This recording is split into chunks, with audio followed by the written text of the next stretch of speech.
کا میں نے کلپ سنا. وہ ورکشاپ بھی کرواتے ہیں, بڑے میچور ڈاکٹر ہیں اور کافی فیمس ہیں یوٹیوب پہ. وہ نفسیاتی ڈاکٹر سے کسی نے پوچھا دوسری شادی کے بارے میں, تو محترم فرمانے لگے کہ دوسری شادی میں انسان کو جھوٹ بولنا پڑتا ہے, اس کی بیوی کا اس پر سے اعتماد ختم ہو جاتا ہے, اور یہ ہو جاتا ہے اور وہ ہو جاتا ہے, یعنی غیر اخلاقی حرکتیں. اور وہ جو باتیں بتائیں واقعی صحیح تھی. ایسا ہوتا ہے کہ وہ ٹوپیاں کرائے گا, آج ادھر بیٹھا ہوا ہوں, ادھر بیٹھا ہوا ہوں, صحیح سچ بتائے گا تو پکڑا جائے گا نا, سچ بتائے گا تو وہی پکڑا جائے گا, پٹے گا. تو وہ گھماتا رہتا ہے, ادھر بھی چائے پیے گا, دوسری بیوی کو بھی جا کے بتائے گا کہ میں تمہارے پاس چائے پینے کے لیے, آج سے پہلے میں نے کبھی چائے پی نہیں ہے, جب بھی پیتا ہوں تمہارے پاس پیتا ہوں. تو یہ ٹوپیاں اور یہ سب جھوٹ اور اعتماد ختم اور یہ سب بے پناہ نقصانات, اور اس سے بیوی ڈپریشن میں جاتی ہے, یہ ہوتا ہے وغیرہ وغیرہ. بالکل صحیح کہا. لیکن محترم یہ بھول رہے ہیں کہ جن عورتوں کو بندہ ہی نہیں مل رہا شادی کے لیے, وہ جو ڈپریشن میں جا رہی ہیں, ان کا آپ کے پاس حل کیا ہے؟ یعنی اس بندے کی ڈپریشن اور اس کی بیوی کی ڈپریشن کا تو خیال کیا جا رہا ہے.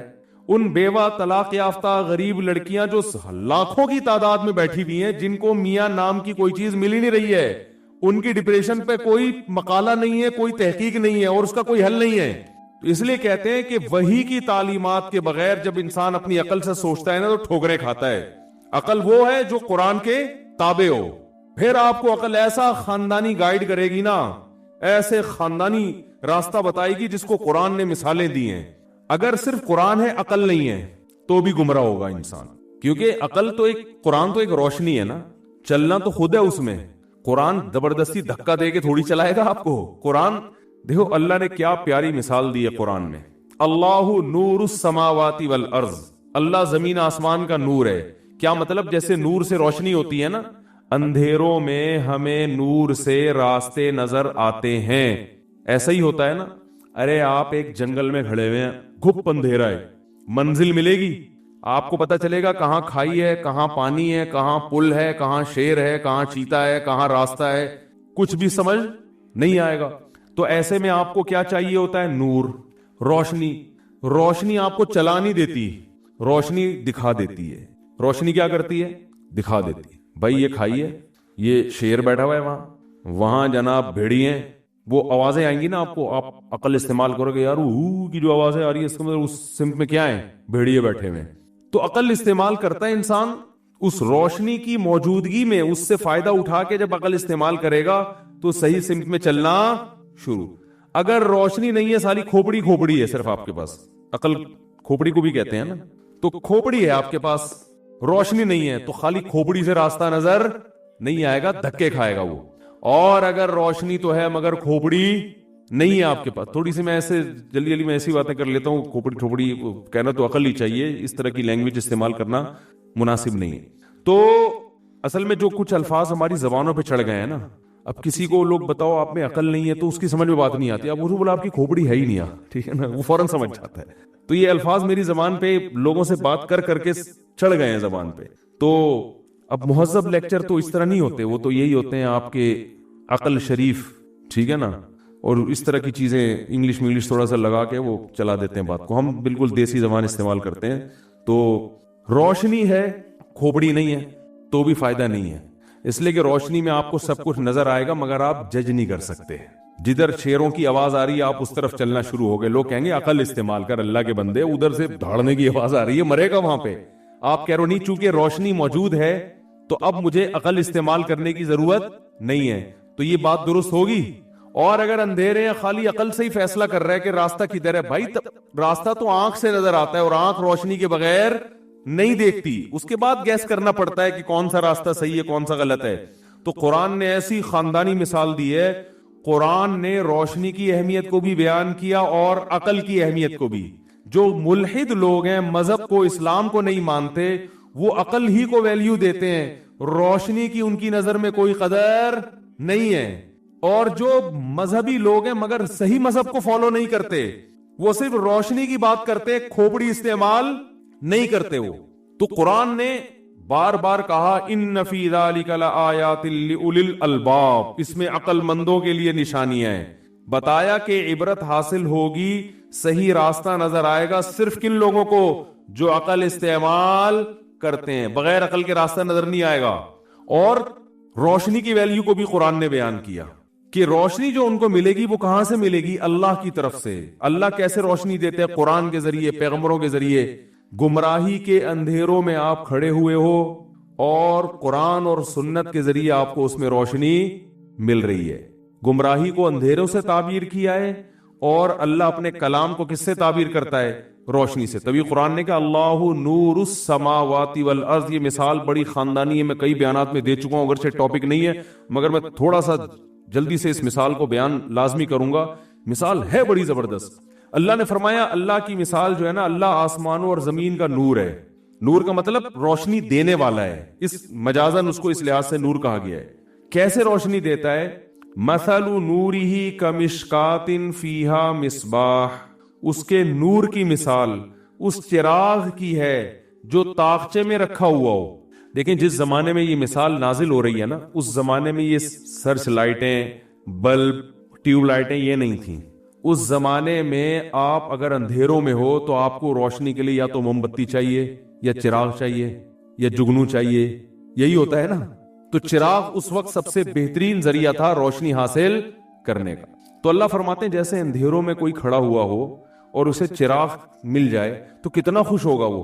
تو اللہ فرماتے ہیں لیکن اللہ کی مثال عام چراغ کی نہیں ہے، کیونکہ چراغ مٹی کے تیل سے بھی جلائے جاتے ہیں. ایسے بھی چراغ ہوتے ہیں کہ ہوا کے جھونکوں کی وجہ سے بار بار ٹمٹماتا رہتا ہے، وہ آپ کو دیکھنے میں مشکل ہوتی ہے. پھر اس کی چراغ کی روشنی میں جو آگ جلتی ہے اس میں دھواں بھی ہوتا ہے، اس سے بھی انسان ڈسٹرب ہوتا ہے، بدبو آتی ہے اس دھوئیں کی. سمجھ میں نہیں آ رہی میرا خیال ہے بات. پھر چراغ میں آپ نے بہت اچھا تیل بھی ڈال دیا، یعنی اچھا کا مطلب مٹی کا تیل یا پیٹرول ڈال دیا آپ نے اس میں، تو اس میں اس بات کا خطرہ موجود ہوتا ہے یہ کوالٹی وائز اچھا نہ ہو. جیسے پراٹھے جو ہوٹلوں کے ہم صبح کھاتے ہیں، اب وہ گھی بھی ہے تو پتہ نہیں کہاں سے گھی لیا ہے. ٹھیک ہے نا. میں تو سوچ رہا ہوں دیسی گھی کے ڈبے اپنی جیب میں لے کے جایا کروں. ہوٹل والے بولے یار اس میں تو مجھے پراٹھا بنا کے دے دے، تو اپنے ساتھ لے جایا کرو ساری چیزیں. آج کل کوئی بھروسہ نہیں ہے یار یہ کیا گھی، کون سا قسم کا گھی ہے، کیا کھلا رہے ہیں. خیر، تو اللہ فرماتے ہیں کہ میں جو ہدایت دیتا ہوں نا، تو اس کی مثال جو قرآن ہے اس کی مثال ایسے ہے جیسے آپ ایک اندھیرے جنگل میں کھڑے ہو، کوئی روشنی کا انتظام نہیں ہے، لیکن اس میں ایک ایسا چراغ مل گیا.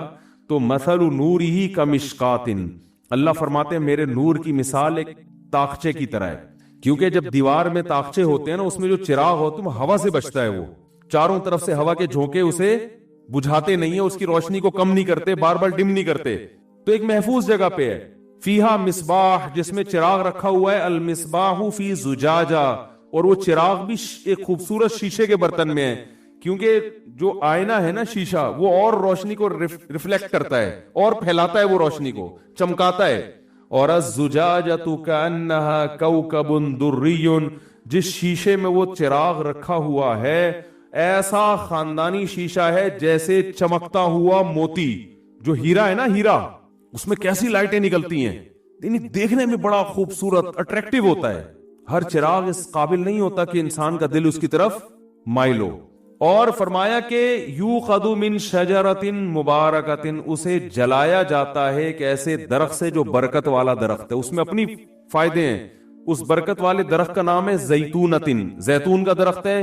لا شرقیۃ ولا غربیہ، اور زیتون کا بھی ناقص تیل نہیں ہے. زیتون کا وہ درخت جو بالکل سیدھا پروان چڑھاؤ، جس پہ بھرپور طرح سے دھوپ لگی ہو، نہ مشرق کی طرف اور نہ مغرب کی طرف جھکا ہو. کیونکہ پودا جب سیدھا جاتا ہے نا تو دھوپ بھرپور لگتی ہے اس کو، اور اس میں تیل بہت اچھی کوالٹی کا پیدا ہوتا ہے. اور اللہ فرماتے ہیں کہ ایسا حساس تیل ہے، ایسا روشنی کو پکڑتا ہے کہ یکاد زیتھا یضیء ولو لم تمسسہ نار، ابھی آگ اس کے قریب نہیں گئی اور آگ کو پکڑ لیتا ہے وہ. تو ایسا جو سینسیٹیو قسم کا تیل ہوتا ہے نا، اس کی روشنی بہت ہوتی ہے. تو اللہ نے مثال دی زیتون کی، کیونکہ زیتون کے تیل میں دھواں نہیں ہوتا، بدبو نہیں ہوتی. آگ ہوتی ہے مگر آگ میں جو بدبو اور یہ سب چیزیں نہیں ہوتی ہیں، اور اس کی روشنی میں چمک بہت خوبصورت ہوتی ہے، یعنی وہ خود ایک اچھا لگ رہا ہوتا ہے، بڑی شفاف روشنی کو پھیلاتا ہے وہ. آگے اللہ نے کیا فرمایا؟ نور علی نور، اور ایسا چراغ ہے، اتنی تیز روشنی ہے کہ تمہیں ایسا لگے گا روشنی کے اوپر روشنی کی تہ چڑھائی ہوئی ہے کسی نے. کیا خاندانی بلاغت ہے یار، کیا مثال ہے. آگے اللہ نے فرمایا اللہ نے تو یہ روشنی پیدا کر دی، عقل مند لوگ اس روشنی کے تحت اپنی عقل کو استعمال کر کے چل رہے ہیں. لیکن آگے اللہ نے فرمایا وَمَن لَّمْ يَجْعَلِ اللَّهُ لَهُ نُورًا فَمَا لَهُ مِن نُور. کچھ بدبخت ایسے بھی ہیں کہ ایسی خوبصورت روشنی کے باوجود اللہ نے ان کے لیے روشنی پیدا نہیں کی, ان کی بدعمالیوں کی وجہ سے ان کو اندھا کر دیا ہے کہ وہ ایسے چراغ سے بھی فائدہ نہیں اٹھاتے. کیا خاندانی مثال ہے یار. اور آگے اس سے پہلے فرمایا یہدی اللہ لنورہ من یشاء, جس کو چاہتا ہے اس روشنی کی طرف اللہ ہدایت دے دیتا ہے, اور ظاہر ہے اسی کو چاہتا ہے جو خود بھی چاہتا ہو, جس کے دل میں انابت ہو. تو اللہ فرماتے ہیں کہ جس کے دل میں انابت ہوتی ہے, جس کے دل میں جو چاہتا ہے کہ مجھے روشنی ملے, تو اللہ اس کو ہدایت دے دیتا ہے اس روشنی کی طرف. اس کی مثال ایسے جیسے اندھیرے میں چند آدمی کھڑے ہوئے اور بھٹک رہے ہوں کہ یار قدم رکھنا کہاں ہے, آگے کھائی تو نہیں, آگے گیدڑ تو نہیں بیٹھا ہوا, آگے کوئی شکاری تو نہیں ہے, گولی تو نہیں مار دے گا, بھٹک رہے ہو, کچھ نظر نہ آ رہا ہو. ان میں ایک ہو جو واقعی چاہتا ہو کہ مجھے روشنی مل جائے اور اس کی حقیقت میں جستجو شروع کر دے. وہ کہے یار راستہ چھوڑو, پہلے روشنی تلاش کرو. ارے یار کیا دوں, کیسے مثال سمجھاؤں, مثالوں پہ مثالیں آتی رہتی ہیں. دیکھو 10 آدمی ہے جنگل میں, خواہش تو ہر ایک کی ہوگی کہ راستہ ملے. کیا خیال ہے؟ خواہش تو کہ بھئی بھٹکنے کو کون پسند کرتا ہے, لیکن ایک اس خواہش کو پورا کرنے کا پراپر طریقہ استعمال کر رہا ہے, اور ایک ادھر ادھر پاؤں اور ہاتھ مار رہا ہے اپنی عقل استعمال کر کے. تو پراپر طریقہ کیا ہے کہ بھائی اس اندھیرے میں جتنے بھی ہاتھ پاؤں چلاؤ کچھ بھی نظر نہیں آئے گا, گرو گے. یہ عقل کا یہاں موقع ہی نہیں ہے عقل استعمال کرنے کا. یہاں سب سے پہلے ہمیں چراغ چاہیے, روشنی چاہیے. تبھی اندھیرے میں سب سے پہلے یار کسی کے پاس لائٹر ہے, کسی کے پاس موبائل میں ٹارچ ہے, یہ ہوتا ہے نا. آپ کہیں جنگل میں اکیلے رہ گئے, 2-4 لوگ آپ کے ساتھ, اور پھنس گئے کہیں, اندھیرا ہو گیا, تو سب سے پہلا سوال ہو بھائی کسی کے پاس لائٹ ہے, ٹارچ ہے, یہ ہوگا یا یہ ہوگا کہ یار تھوڑو کھوپڑی استعمال کرو. اصل عقل ہوتی ہے, عقل سے سب کچھ سمجھ میں آتا ہے. او بھائی عقل ہی خود کہہ رہی ہے کہ یہاں پہلے روشنی کا انتظام ہو, پھر کھوپڑی استعمال کرنا, اس کے بعد مشورہ کریں گے کہاں جانا ہے, پہلے تو روشنی تو کرو. حضرت موسیٰ علیہ السلام جب اپنی زوجہ کو لے کر مدین سے مصر کی طرف آ رہے تھے تو راستے میں راستہ بھول گئے, تو اپنی زوجہ سے کیا کہا, اپنی زوجہ سے کہا, وہ کیا قرآن کے بڑے پیارے الفاظ ہیں وہ, کہ فلما وسار بأہلہ آنس من جانب الطور نارا قال لأہلہم کثوا, اپنی زوجہ سے فرمایا یہاں ٹھہرو, انی آنست نارا, مجھے کہیں آگ نظر آ رہی ہے, انی آنست نارا, مجھے آگ نظر آ رہی ہے, میں جا کے یا تو اقتبسو, اس سے شعلہ لے کر آؤں گا, او اجد علی النار ہدا, یعنی اس سے روشنی ہمیں ملے گی, یا وہیں ہو سکتا ہے آگ ہوتی ہے تو وہاں لوگ بھی ہوتے ہیں, وہیں ہمیں کوئی گائیڈنس مل جائے, راستہ پتہ چل جائے کہ کہاں جانا ہے ہم نے. تو انسان جب اندھیروں میں ہوتا ہے تو سب سے پہلے کیا تلاش کرتا ہے, بولو, بولنے پر گورنمنٹ نے پابندی لگی, روشنی تلاش کرتا ہے, روشنی. تو قرآن کے الفاظ ہیں کہ یہدی اللہ لنورہ, وہاں میں مثال دے رہا تھا. اب 10 آدمی ہیں, تو 10 آدمی جو ہے نا وہ اندھیرے میں بھٹک گئے اور مشورہ ہو رہا ہے کیا کرنا چاہیے. 5 ان میں سے کہہ رہے ہیں کہ بس چلو عقل استعمال کرو, کھوپڑی استعمال کرو اور چلنا شروع کرو. وہ 5 کہہ رہے ہیں کہ یار یہ بے وقوفی والا کام ہے, ہمیں سب سے پہلے روشنی کی فکر کرنی چاہیے. تو اللہ نے قرآن میں کیا فرمایا کہ جو چاہتا ہے نا راستہ تلاش کرنے کی صحیح سمت میں چلنا چاہتا ہے, کہ راستہ جو بھی چاہتا ہے اس کو پہلے روشنی کا انتظام چاہیے. تو جو روشنی کی تلاش میں ہوتا ہے یہدی اللہ لنورہ, اللہ اسے اس روشنی کی طرف رہنمائی کر دیتا ہے, کیونکہ یہ ہدایت کی روشنی ہے نا, کوئی حقیقی چراغ تھوڑی ہے. ارے جنگل میں 10 آدمی پھنس گئے, 5 آدمی کہہ رہے اپنی کھوپڑی استعمال کریں گے, 5 کہہ رہے نہیں بھائی روشنی. ایک عقل مند کہتا ہے کہ میں 10 کو ٹارچ نہیں دوں گا, جو روشنی مانگے گا اس کو ٹارچ دوں گا.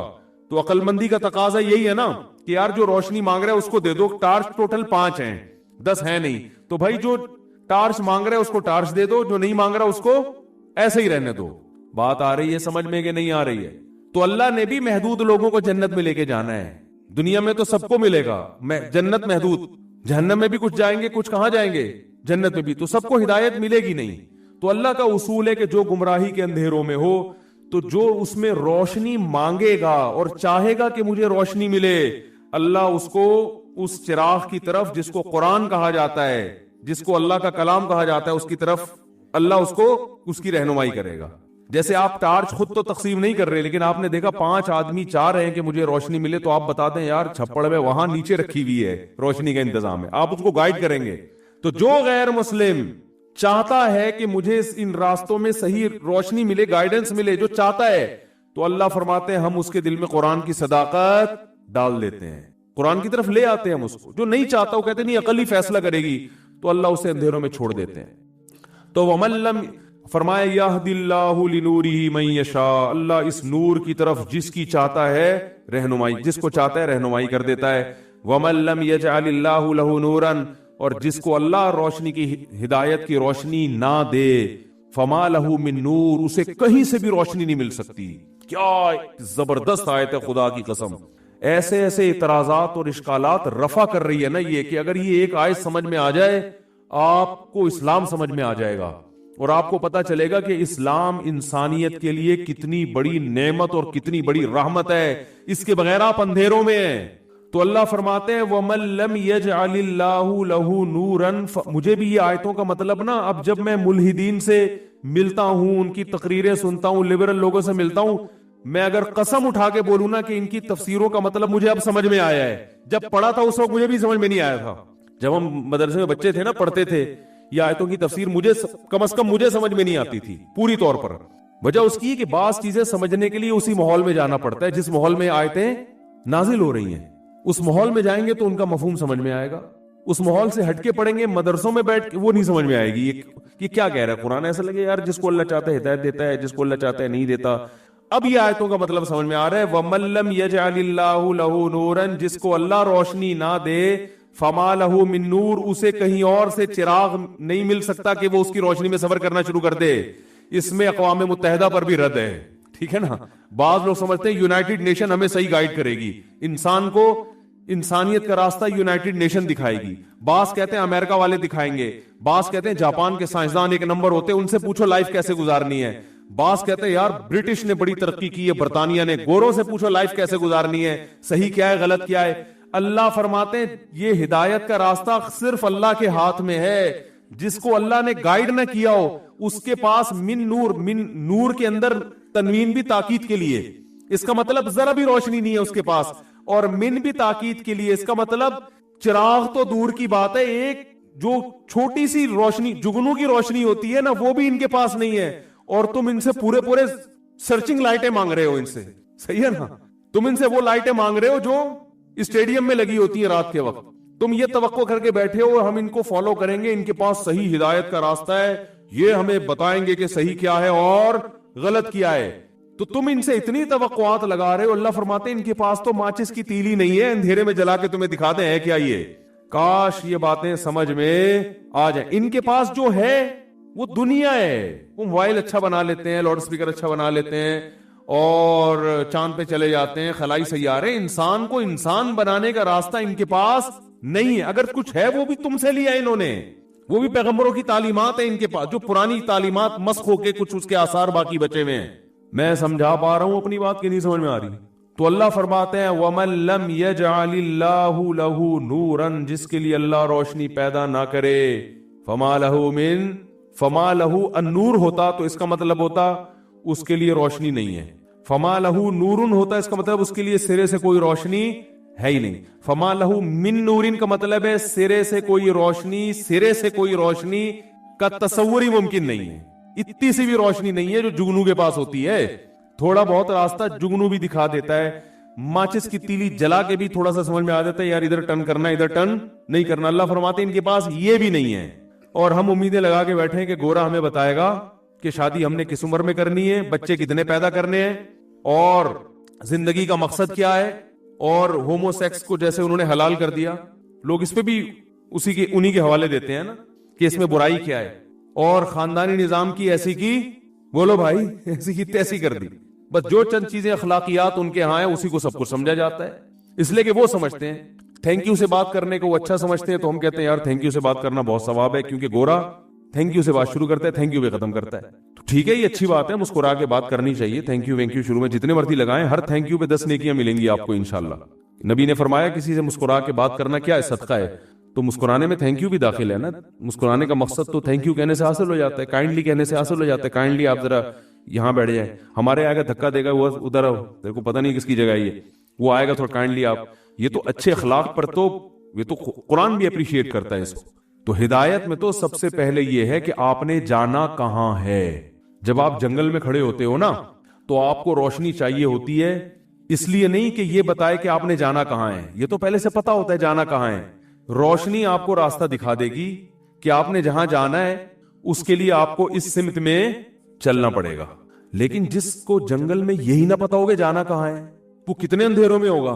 اس کو تو ایسا چراغ چاہیے جو پہلے اس کو یہ بتائے کہ تو نے جانا کہاں ہے. وہ پہلے یہ بتائے، پھر یہ بتائے کہ یہاں جانے کا راستہ یہ ہے. تبھی اللہ نے کیا فرمایا، ان کے پاس سرے سے روشنی نہیں ہے. یعنی یہ والی روشنی جو ان کو یہ بتائے کہ تم نے جانا کہاں ہے، یہ والی بھی نہیں ہے. ان کو یہی نہیں پتا ہم پیدا کیوں ہوئے ہیں.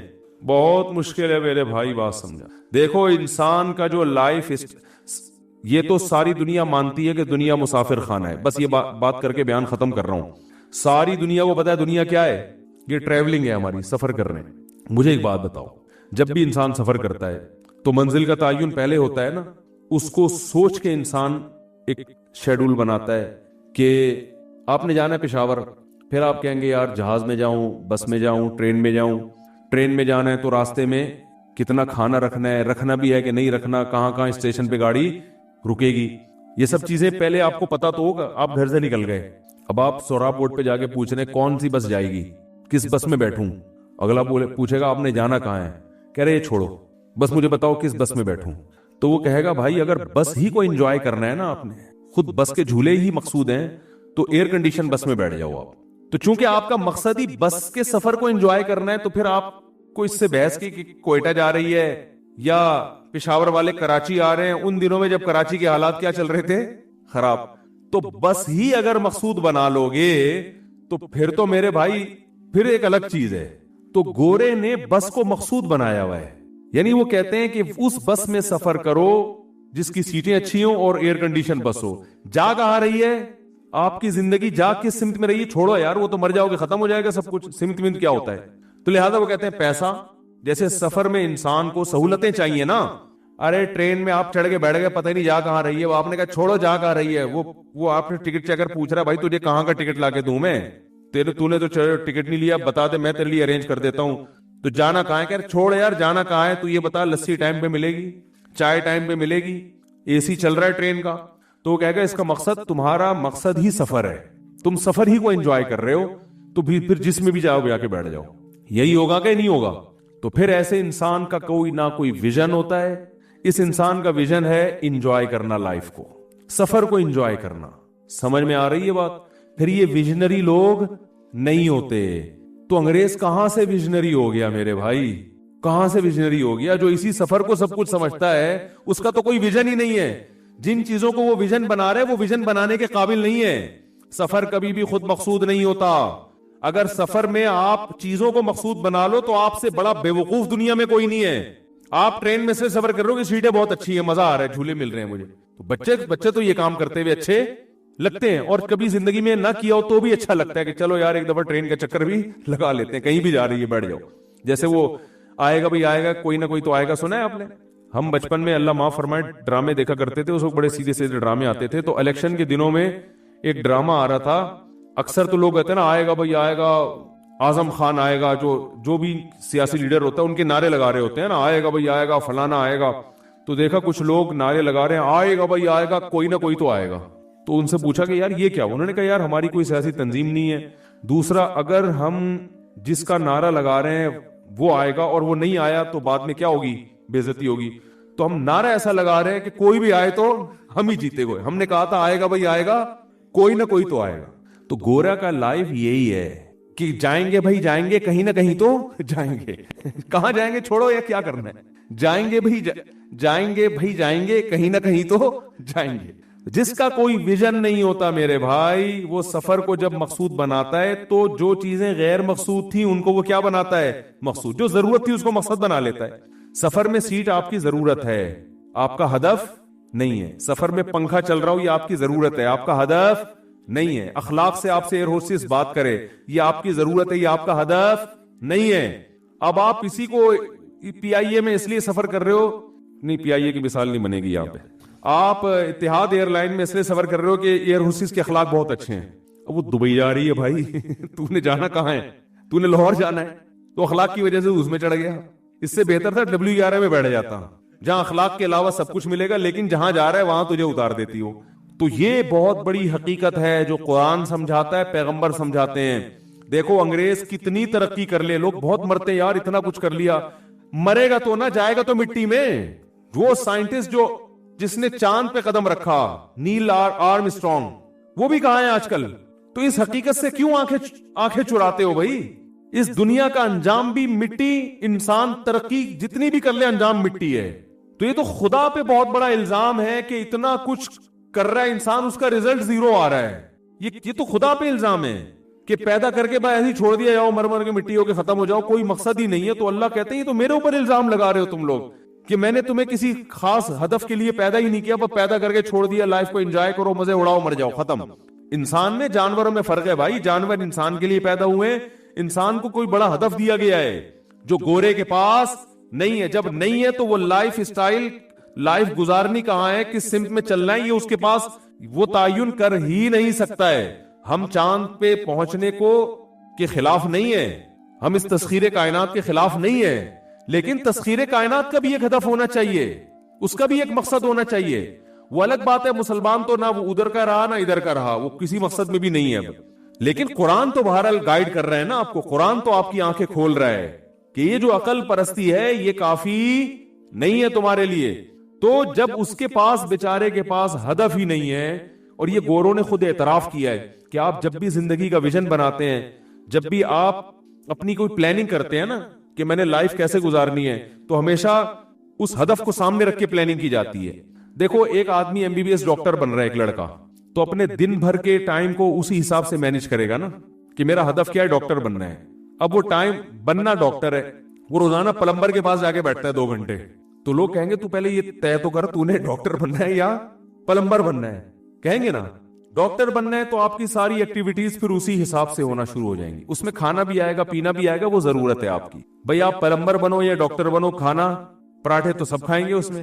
اب یہاں بھی یہی ہے میرے بھائی، ترقی تو سب نے کرنی ہے، تو انسان کی نیچر ہے، چاند پہ بھی جائے گا، خلاؤں کو بھی مسخر کرے گا، لیکن یہ ہدف تھوڑی ہے. خلائیں بھی مسخر ہوں گی، میڈیکل سائنس میں بھی ترقی کرے گا، یہ سب ہماری ضرورت ہے بھائی. دنیا میں رہنا ہے تو دنیا تو مادی اسباب کے بغیر چلتی نہیں ہے. یہ تو ہے کہ جب آپ ڈاکٹر بھی بننا چاہتے ہو تو بھوک کے ٹائم پہ کھانا تو آپ کو بھی کھانا پڑے گا. یہ تو بنیادی مادی ضرورتیں یہ ہر ایک کو پوری کرنی ہے. تو اس میں جب کھانا پڑے گا تو اس کے لوازمات میں سے ہے کہ بھی کھیتی باڑی بھی کرنی پڑے گی. جب کھیتی باڑی کرنی پڑے گی تو ایگریکلچر جو ہماری یونیورسٹیاں ہیں ان کو بھی بنانا پڑے گا تاکہ کم محنت میں زیادہ سے زیادہ گندم اگایا جا سکے. پھر جناب یہ ان شعبوں میں بھی آگے جانا پڑے گا. تو یہ سارے اس کے لوازمات ہیں، مگر ان میں سے کوئی بھی ہمارا ہدف اور مقصد بولونا نہیں ہے. یہ ساری ضرورتیں ہیں اور انگریز ان ضرورتوں کو علی وجہ الکمال پورا کر رہا ہے، لیکن اس کے پاس ایک بہت بڑی گمراہی کہ اس کو یہ پتہ ہی نہیں ہے کہ میں دنیا میں آیا کیوں، اللہ نے خود انسان کو بنایا کیوں. اس کے ان کے پاس جواب نہیں ہے. ادھر ادھر کی فالتو قسم کی باتیں ہو گئے، ویسے ہی بنا دیا، اتفاق سے بن گئے. تو اتفاق سے تو نہیں ہو سکتا، یہ تو بے وقوفوں والی بات ہے. اتفاق سے 2 اینٹیں اوپر نیچے نہیں رکھی جا سکتی کروڑوں سال میں. آنکھ، کان، ناک، دل، دماغ، جگر، گردے، پھیپڑے، کلیجی سب اپنی جگہ جا کے ڈارون کے نظریے کے مطابق اتفاق سے بن کے پھیپڑے بن کے انسان بن کے وجود میں آ گئے. یہ دنیا کا پاگل سے پاگل انسان بھی ایسی بات نہیں کر سکتا. آپ کو پھر اتنے بڑے سائنسدان کیوں کرنے؟ خدا کو ڈکشنری سے نکالنے کے لیے کرنی پڑ رہی ہے ان کو یہ بات، کیونکہ خدا کو لائیں گے تو مذہب آئے گا، مذہب آئے گا تو پھر اسلام آئے گا، اسلام آئے گا تو مولوی آئیں گے. انگریز کہے گا، آئنسٹائن کہے گا یار مولانا لوگوں کی بات نہ سنوں، ہے بھائی. کیونکہ جب ایک چیز لاؤ گے نا تو پھر باقی چیزیں بھی خود بخود. جو سائنسدان خدا کا انکار کرتے ہیں وہ اس لیے کرتے ہیں کہ خدا کو مانو گے تو پھر سوال ہوگا خدا نے انسان کو بنایا ہے تو جو چیز خود سے بنتی ہے اس کا ویژن نہیں ہوتا، بنائی جاتی ہے اس کا مقصد ہوتا ہے. تو وہ مقصد کیا ہے؟ تو وہ مقصد تو خدا ہی بتائے گا، خدا کے علاوہ کوئی نہیں بتائے گا. تو خدا کی پھر آسمانی کتابیں ہیں، تو آسمانی کتاب قرآن کے علاوہ کوئی بھی محفوظ نہیں ہے. گھوم پھر کر پھر اسلام اور قرآن کے علاوہ کوئی آپشن بچتا ہی نہیں ہے خدا تک پہنچنے کا آپ کے پاس. اس ساری ٹینشن سے بچنے کے لیے انہوں نے کہا خدا کو ڈکشنری سے